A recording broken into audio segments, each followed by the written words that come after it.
everybody. Welcome to our weekly live Q&A with Coach Rebecca.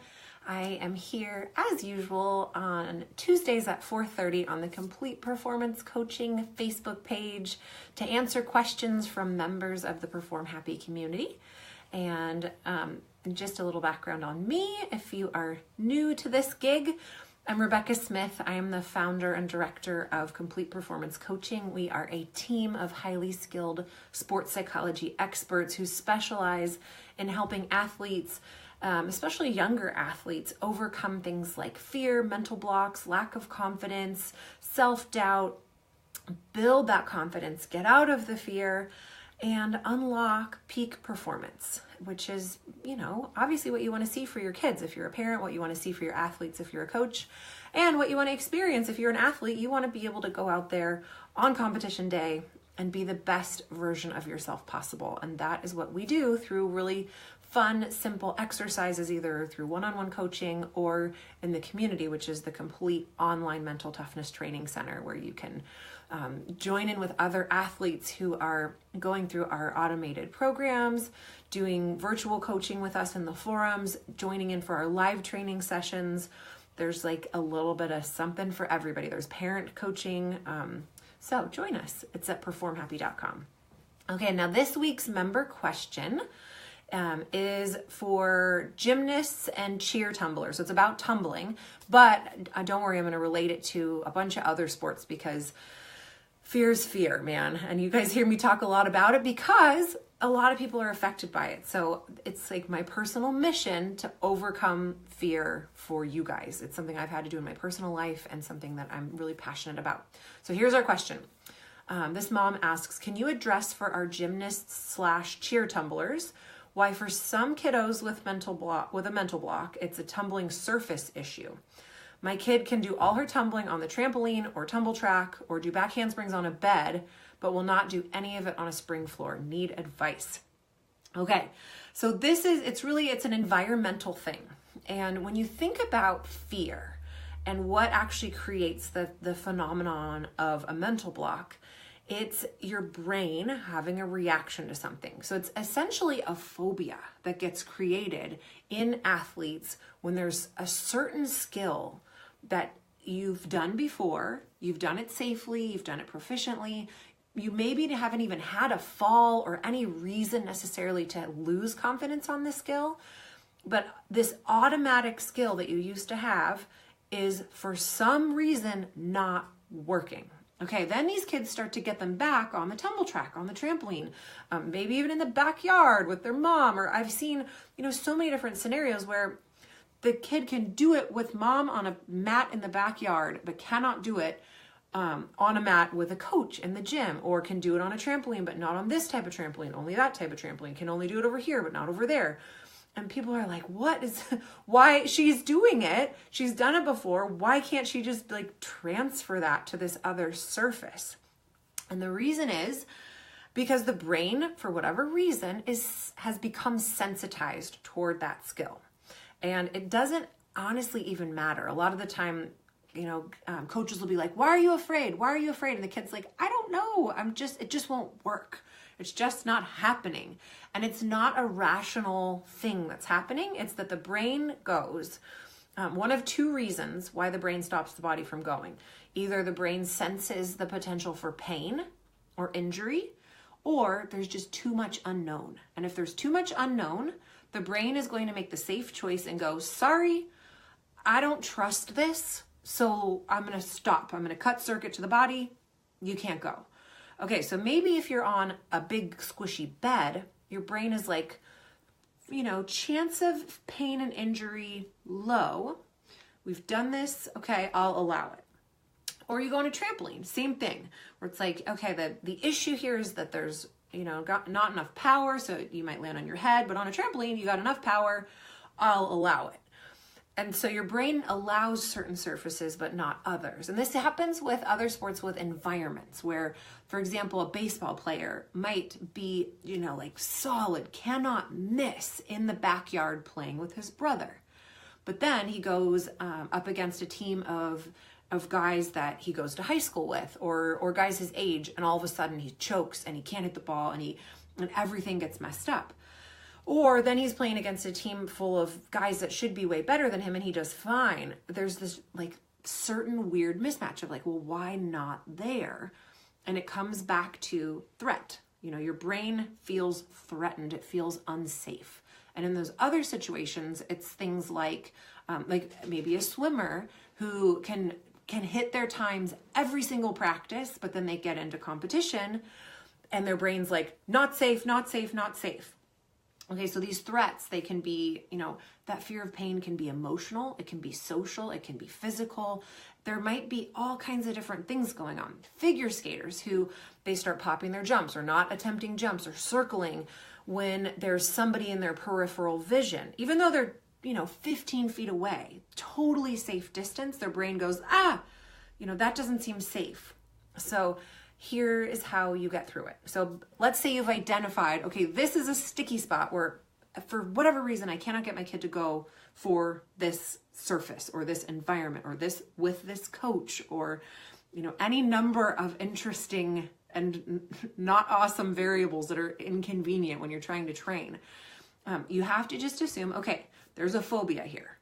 So how do you solve a phobia? And I did a bunch of research into this as I was, you know, digging into how do you get through one of these like sort of irrational fears.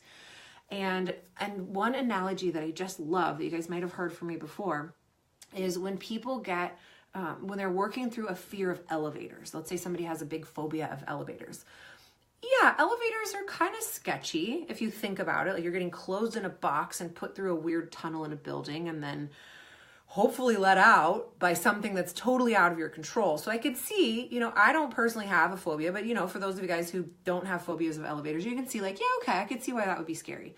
Some people cannot stand in front of an elevator without being completely panicky and terrified, let alone, you know, watch the doors open and close or get in or go up a floor. That's just completely out of the question.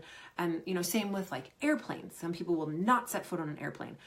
And it's not necessarily rational because you can look at statistics and be like, how many people actually are injured by elevators in it? You know, it's super duper slim. So it's not based on reality, but there's this brain level reaction that is saying, this is not safe.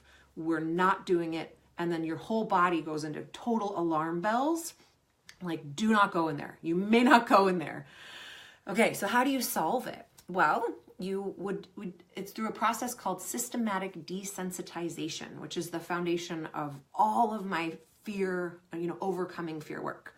You go in little by little and get the brain to get comfortable with little approximations of it. So here's the elevator example. You know, you'd have this person come and stand in front of the elevator, be panicking, breathe, you know, use some skills to just be okay and then go home. And the brain will chalk that up as I was safe. I looked at the elevator and I went home safe. Next day, you look at the elevator, maybe watch the doors open and close, and you go home safe. And then the next day, or, you know, more like weeks later, you would finally be dipping your toe in the elevator and then pulling it back out and going home. Or you'd be putting your arm in and someone's holding the door, you run in, you run out, and then you go home. And then you put your whole body in, someone keeps the doors open, maybe you're in there for 5 seconds, and then maybe it's 10 seconds, and you go home. And then eventually, when you've been able to calm down enough at each of those different stages, they can close the doors and then open them and you can go home. And on until eventually you're closing the doors, you're going up a floor, you're opening the doors, and you're getting out. Safe. And the brain is, again, you know, keeping track, keeping score of all these times where you didn't feel traumatized because you'd been prepared for it through building the confidence of, you know, I've done this 12 times and I was okay every time. So let's take a little leap out of the comfort zone here, and then I'll get more comfortable with that. And then a little leap again, I get more comfortable with that. And eventually you're free to ride elevators as you please, but it is not an overnight process. So then when I work with kids, I always say, okay, so if you wanted to speed up the elevator process, And let's say that the psychologist who's helping you through your phobia was like, let's get this show on the road. And they just toss you in the elevator, maybe on the day where you're just dipping your toe in. They close the doors, they send you to the roof. Do you think you'd get over your fear faster, or do you think you'd be worse off? And the kids are like, I'm not sure. Maybe you would be over your fear because you made it. I'm like, yeah, but wouldn't that be a terrifying situation? So you're so terrified by the time you get to the roof that you're like, I don't trust that psychologist, and I don't trust elevators. I'm done. I'm not doing this. I don't ever want to do this ever again. And so that's why it's so critical to go really slowly. Okay, now back to the surfaces. Or a different coach or a different environment or whatever it is that seems to be really sensitizing the brain. You might already be good to go with your back handsprings on the tumble track, but you need to start from scratch on the floor, and that's totally normal. And this is something that kids beat themselves up about a lot. It's like, why can't I? Well, it doesn't matter why, but what we do about it is you start where you are. So if on the floor without mats or without spots, all you can do is a back bend, or some really simple progression, then that is step one. And that's where you start. And if you can get rid of the criticism about, but I can do it over there and I should be able to, and my friend can do that and I wish I could, and this is dumb, I'm just going to try it. I'm just going to throw myself in the elevator basically. And then you hit a wall, you feel terrified, you don't want to try it again, and it makes it worse. So instead of trying to be a hero, you just start with a back bend and you make 15 of them. And then you go on to the, jumping back bend. And then you go on to the standing back handspring with a heavy spot. And then you go on to the standing back handspring with a little baby spot or a medium spot or a 3/4 spot or whatever. You take your little tiny baby steps all along the way. And really you just kind of like get the ego out of the way with I should be able to do it here because I can do it over here. Well, there is no should in brain safety. It's not rational. It doesn't make sense. So just start where you are and take little baby steps forward, and know that you are desensitizing your brain little by little by little.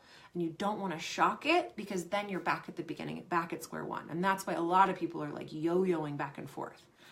So once you've got that, this is normal. It's okay. It doesn't mean I'm going to be I'm never going to get through this.